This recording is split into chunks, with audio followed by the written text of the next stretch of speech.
I thank y'all for letting us come here and state our case.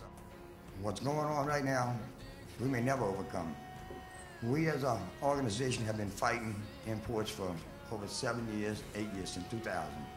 This year we had a couple bills passed in the legislature for a certification for our product, $5 million to start the branding. We're getting back to where we needed to be. And this was the year. This was it. We had prices we hadn't seen in years. This was our year to come back.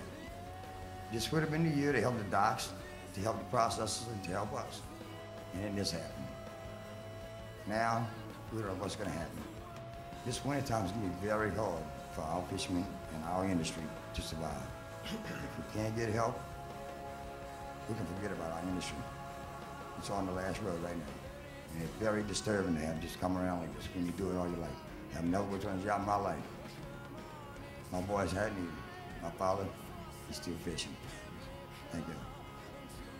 Just a few, please, sir, because we're behind schedule. Thanks for the opportunity. Thanks for coming. You know, this is called a hearing, and I've been to a lot of them. I've got a good friend of mine, George, always tells me they don't want to listen to us. They listen to us very well. We just don't do nothing that we say. You know, the only person that lost their job over this was the head of MMS, and rightfully so. What happened? What happened in Washington? What happened to these government agencies that we just heard from? This is like letting the fox rule a hen house. When you know one of the first responses was they sent all the same people that caused the problem to start with, and I don't agree with that. I hope to God that we learn from this and that we move forward. That it got this bad. Says a lot about what we've been doing in Washington and what we've been doing with government. That we're going to let corporations make the rules to govern themselves. And I think if one of the lessons learned from this experience is that we, the people who voted for a change, you can take this back to the administration. President Obama is in office because we all wanted a change, you know. And what happened? A year and something later, there was no change. Business as usual. I think it's time for this administration and government in particular to start listening to the people. Listen to the people. We demand a change. We don't want this. We don't want this kind of government anymore. I'm a third-generation fisherman. That's all my family's ever known all their lives. We've been on this Louisiana since before it was a country. I like to refer to myself as a Canadian American. We got kicked out of Canada by the British. Since 1955, my people have been here. This is not just a living force. It's not just about money. This is culture. I mean, this is heritage. And for our government to let this happen, it's always bad people. And it's up to you guys and people in Washington to protect us. That's why we put you there. You know, a lot of these agency people and secretaries come down here, they think they can walk on water. Well, guess what? Public servants. That's what I like to say. And we are the public. And that you think you can walk on water doesn't hold water with me. Thanks for your time. Sir, would you give me your name? I have some cards here. My name's Clint Guidry, and anybody's welcome to a card. I do want to begin by offering my condolences to the families of those who were killed in this tragic incident. In April 2000, the unemployment rate in the Lafourche-Terrebonne area was 4.4%, the lowest in the nation. By November 30th, at the end of this suspension, the number of unemployed will increase dramatically. Up to 120,000 jobs could be lost in the coming years. On May 28th, I had the opportunity to personally ask President Obama to reconsider his decision on the ban, based on the devastating economic blow we would suffer. He declined. Commissioners disagreed with the moratorium decision, yet it was established anyway. The President formed another commission upon which you sit, and you've been asked to restudy this for at least 6 months. We will die a slow death. Are we considering all the risks, or are we just pinpointing one industry? Statistics indicate that an oil tanker has 4 times greater chance of spilling its cargo than an oil well has of blowing out. Lafourche Parish is a resilient parish. We've weathered storms, we've weathered good times and bad times with the oil industry because it's so cyclical. The fishing industry's had its ups and downs. We have survived because we are ready to take on whatever comes next. But we can't do it with something we can't control.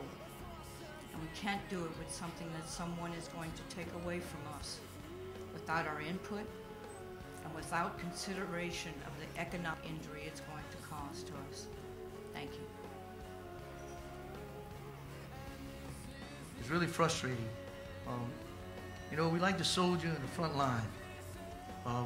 We fought many times for hurricanes. We asked to put booms out. We were told booms were going to be put out. They put several miles of booms around the passes. We have 5 major passes, which produces about $4 billion worth of seafood, which also is about $2 billion worth of recreation fishing in the Barataria estuaries. 2 million acres of oysters in Southeast Louisiana, where these 5 passes are wide open for the oil to come in. We went in front of the Corps. We had 2 major engineer groups that came in and got together with elected officials and neighboring parishes, and we got a plan to put rocks across these passes. We went to the Corps of Engineers. We did everything right. We applied for the permits and under emergency. And all of a sudden we get 95 pages of responses for different agencies. Some agencies I never heard of. Major agencies, it works for the federal government that fights us every day to save our land. And being a commercial fisherman and raised by the fishermen, as a fisherman, my grandfather, my mother, my father, all of us fishermen, it brought tears to my eyes to knowing that Barataria Pass and the 5 passes, seeing oil by the size of a pancake coming through. And knowing there's nothing I can do. I can't, between all of us, we can't stop the oil coming into the passes. So to answer 95 pages, we had our engineers working day and night. We submitted it by 6:01, 3 days later, 2.5 days later. And we got denied. I'm asking the board to just give us a chance to come in and block these passes about 70%. BP gave us their credit card. It's paid for. It's sitting right here across in the river behind Oshner's. We have $16 million worth of barges paid for. Let us try something to protect these passes. And I guarantee you, we're going to save 5 parishes. Port of Lafourche Parish, Jefferson Parish, Orleans Parish, St. Tammany Parish, Plaquemines Parish. You know, 4 weeks ago they said they wasn't going to hit Lake Pontchartrain. Where is it? We have a plan. This is the only task force that allow the fishermen to step up and do this with. This is one of the things that we've been screaming from the whole time. Get us. Let us tell you what we needed. We may be wrong, but we do know the currents. We know the waters. We know the wind. We know the clouds. We know the weather coming at you, how you have to get away, how fast you have to get away, how fast it's going to get to you. We can save lives and we can save our waters. Give us a little bit of say-so what happens, and we can do a lot. Just like the mayor said, they don't have a plan. Let us do the best that we possibly can. If we're wrong, oh well, we had no choice. We had nothing to lose because it's coming anyway. At least give us a chance.